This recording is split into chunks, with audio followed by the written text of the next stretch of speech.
problem I had when I really flared toward him is that he was hurting the stunt guy. He would make it a point to like kind of even off camera do things like wrench their arms. Steven Seagal was Hollywood's self-proclaimed tough guy. I offer $5,000 for that badge right now. $5,000 right now. That's it. But DMX was the gritty, no-nonsense rapper who could out-rough anyone. Yo, what? No, we body niggas around here, son. We body niggas around here, son. On paper, they were a match made in Hollywood. But when their paths crossed, one thing became clear. Seagal messed with the wrong one. I know everything about you, Leon.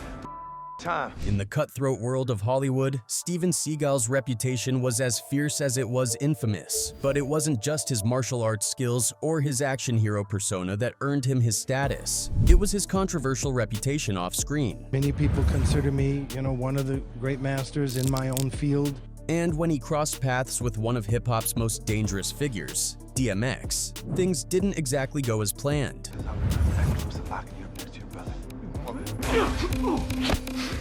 From allegedly throwing a stuntman's head through a window to taking out his frustrations on anyone who crossed him, Seagal was known for crossing the line between tough guy and bully. He's notorious of breaking people's arms, legs, ribs. Now, meet DMX, so, a name that echoed in the streets of New York and beyond. Known for his raw, emotional lyrics, his street persona was as tough as they come. They got 3 videos back to back. Exactly. I'm like, you feeding me and you sucking these all crazy, man.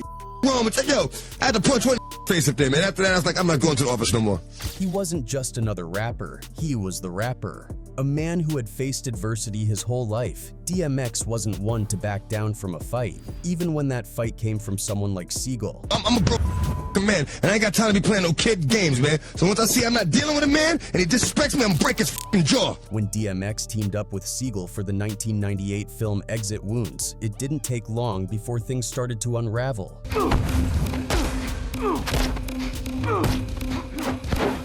The dynamic was tense from the start. DMX was a real street figure, hardened by the struggles of his youth, while Seagal's reputation was one of Hollywood dominance, where he seemed to believe he could do no wrong.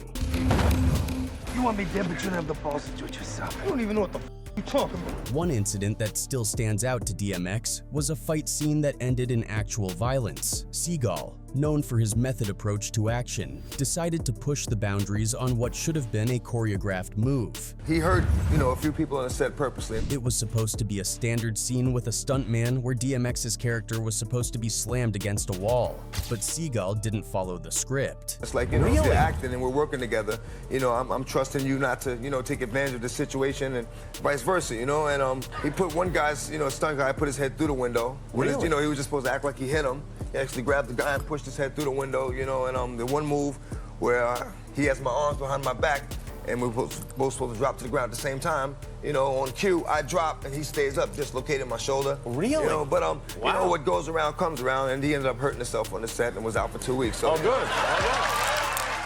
Instead of a clean hit, he allegedly shoved the stuntman's head through the window, and this wasn't in the script. The stuntman, who was supposed only to pretend to be thrown into the window, found himself being thrust into the glass. This was not just unprofessional, it was dangerous, but it didn't stop there. The real breaking point came later, during a more intense scene between Seagal and DMX. He was just supposed to act like he hit him. He actually grabbed the guy and pushed his head through the window, Seagal wasn't done with DMX just yet. A simple action scene turned ugly when DMX found himself injured in a way that no one expected. During a planned fall, both Seagal and DMX were supposed to drop to the ground at the same time. It was a move that required precision and timing, but Seagal didn't adhere to the planned choreography.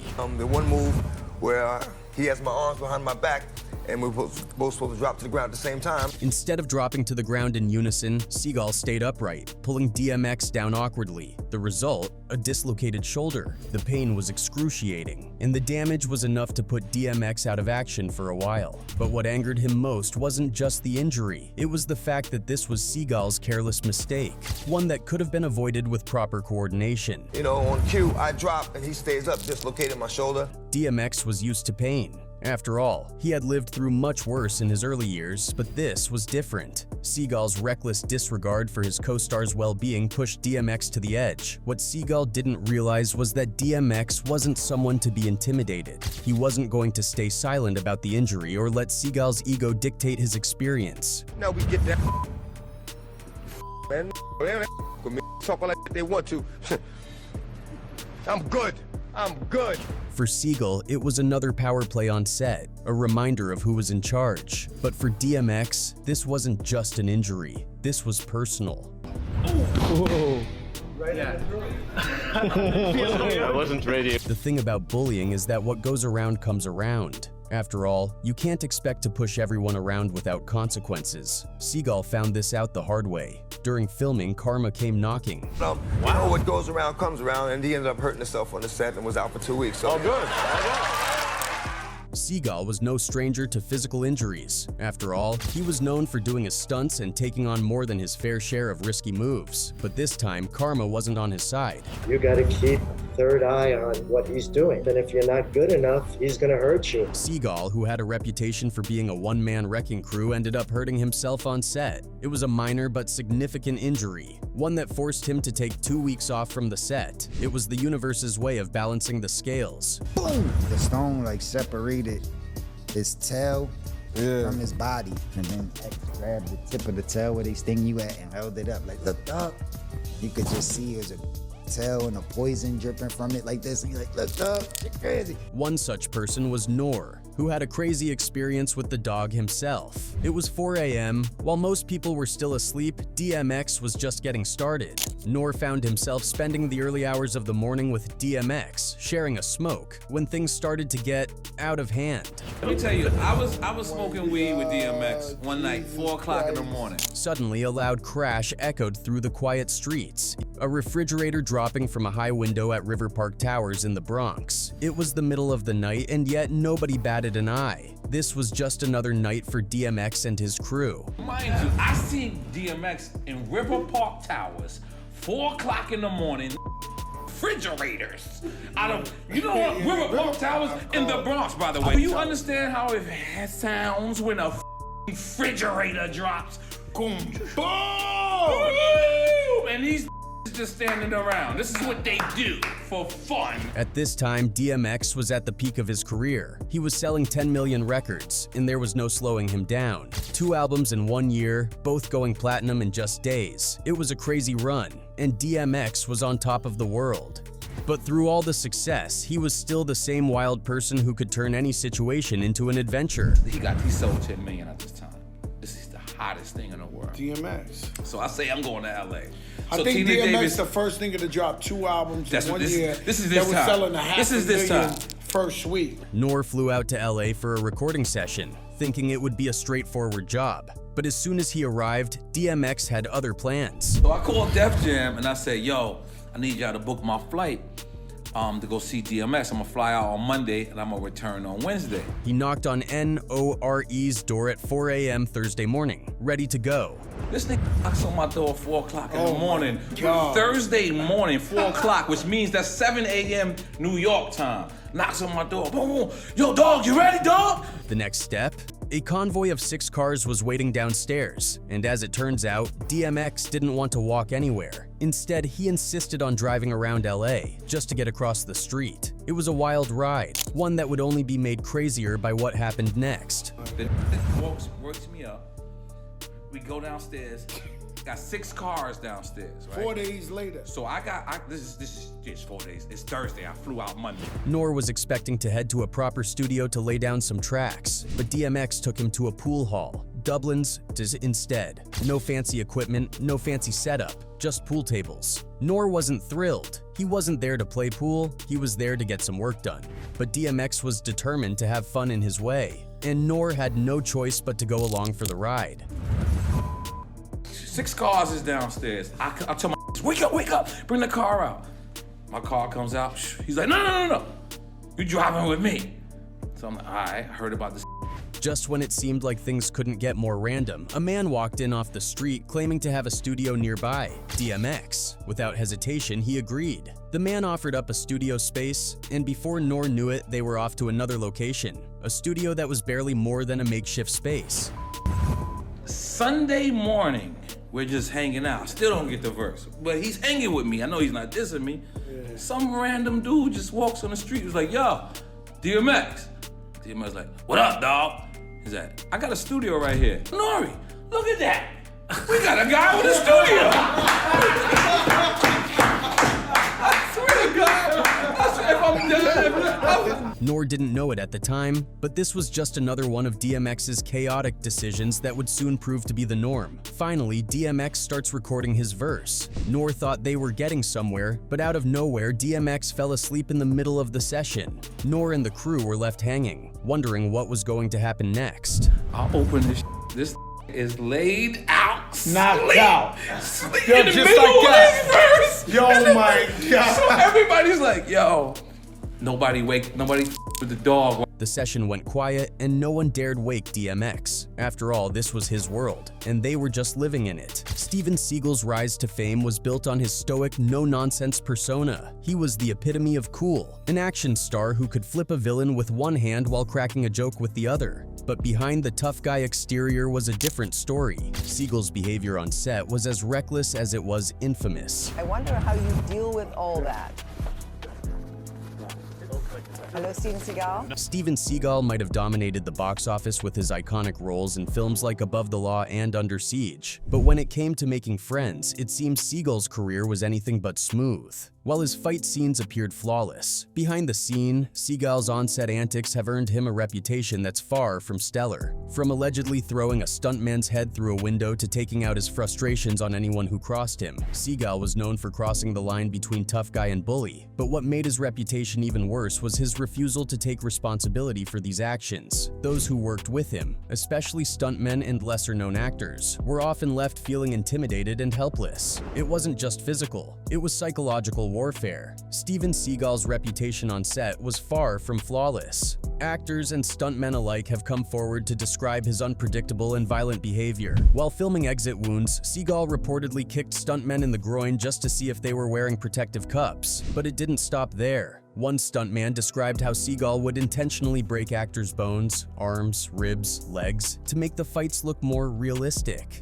It wasn't just a one-time thing. Seagal would often punch and hit other actors, refusing to allow them to wear protective equipment on set. As a result, injuries were a regular part of his films. The first thing he's gonna do is kick you in the He's like, oh, hey, what, are you gonna get a cup? Well, he's just gonna pop you in the That's the first thing he does. But the chaos didn't end with random acts of violence. Seagal's treatment of co-stars also had serious consequences. He's notorious of breaking people's arms, legs, ribs. On one occasion, Seagal allegedly beat up a stuntman so badly that the man ended up in the hospital. His face smashed into a mirror multiple times. And he beat the guy and smashed his face to the mirror multiple times. He went over the top to the point that sent the guy to the hospital. Seagal's unpredictable behavior and disregard for safety led many actors to walk on eggshells when working with him.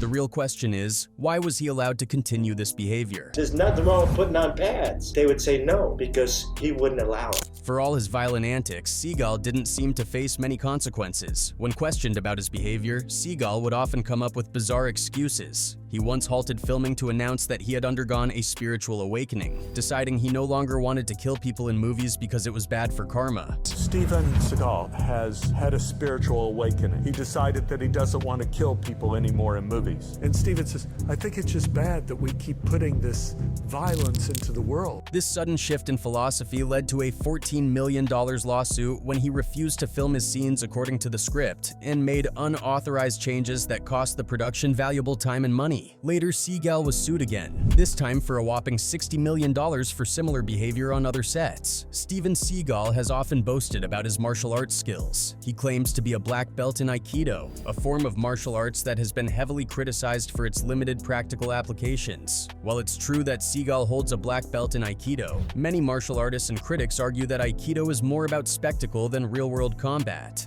Seagal's martial arts ability is often ridiculed. His performances, which feature opponents who fall simply by his touch, are nothing like real combat, where opponents don't voluntarily collapse. Despite these criticisms, Seagal continues continued to promote himself as a martial arts master, even claiming to have taught UFC fighters, which was never substantiated. I started teaching him kicks that I thought he could really hurt people with, and at that point I knew he was going to start to really make these kicks, work. In the 1990s, two martial arts action stars dominated Hollywood, Steven Seagal and Jean-Claude Van Damme. Despite their different fighting styles, the two men's egos were larger than life, and their rivalry became the stuff of Hollywood legend. At a party hosted by Sylvester Stallone, Van Damme reportedly got tired of Seagal's constant trash talk about being able to beat him in a fight. So Van Damme challenged him, saying, "Let's step outside and see who's tougher." But Seagal, as Van Damme later revealed, declined the challenge. And when Van Damme tracked him down at a nightclub to challenge him again, Seagal vanished. When he was later asked about this event, Seagal suggested it was Van Damme who ran away from a fight. I think that that's a matter of opinion, that he was a champion anywhere. Is that true he got in a fight with you? No. It'd be like me squashing an ant. If he sees me, he runs. Van Damme wasn't the only one who had issues with Seagal. Stallone, Chuck Norris, and others in the martial arts community were all too familiar with Seagal's reputation. And much like Van Damme, many were more than willing to throw down with Seagal. But he often backed out when things got too real. If you're in Hollywood and you've made it to the level of Charlize Theron, you've earned the right to speak your mind. And in a 2020 interview with Howard Stern, she didn't hold back when it came to Steven Seagal. Theron, an Oscar-winning actress who's kicked butt in both dramatic and action roles, aimed for Seagal's lack of martial arts ability. She didn't mince words when she described Seagal's fighting style as ridiculous, even calling him incredibly overweight and mocking his viral videos of him clumsily pushing opponents around. According to Theron, Seagal couldn't fight his way out of a paper bag, and she wasn't afraid to let the world know. But it wasn't just Seagal's lack of fighting skills that riled Theron. She also referenced the numerous allegations of and inappropriate behavior that have been leveled against Seagal over the years, from accusations by Portia de Rossi to Jenny McCarthy. Theron made it clear, "I have no problem talking sticks about him because he's not very nice to women." Seagal's outlandish claims didn't stop at martial arts. He once bragged about fighting the Yakuza in his dojo, a story that was debunked when his ex-wife stated it was nothing more than a lie. In fact, his mother even revealed that Seagal had been frail as a child, suffering from asthma, and being a puny kid. To further feed his inflated ego, Seagal claimed he was recruited by the CIA for undercover missions and had even destroyed a nuclear device as a private citizen. Investigations later proved that these stories were completely fabricated, adding to the long list of lies that surrounded his career. But perhaps the most disturbing incident came in 2010, when Seagal's behavior led to a lawsuit involving the death of a family's puppy. Seagal had participated in a police raid during which a puppy was shot and killed, along with over 100 prize chickens. The family of the animals filed a $100,000 lawsuit, accusing Seagal and his team of causing unnecessary harm. Seagal's response? He denied any wrongdoing, claiming that the accusations were false, and the case was also dismissed in court. This event added to his already tainted reputation and fueled further public disdain for him. The end of it all was when he was sued for and with so many allegations, it was difficult to believe his innocence this time around. There's this girl sitting in a tub. She's wearing bikini, and they had to convince her that she has to come out of the tub naked. In recent years, Seagal has tried to stay relevant by jumping into the cryptocurrency world. Unfortunately for him, he was involved in a crypto scam that cost him a $314,000 fine. Despite being promised millions in exchange for his promotion of a cryptocurrency, Seagal failed to disclose his paid relationship, and as a result, he was fined. He was only able to pay back $75,000 out of his debt before refusing to appear in court and later moving to Russia. This was the last in a long list of questionable decisions that only further damaged Seagal's public image. His attempts to stay relevant, including his bizarre involvement in crypto, seemed like desperate moves to hold on to the limelight.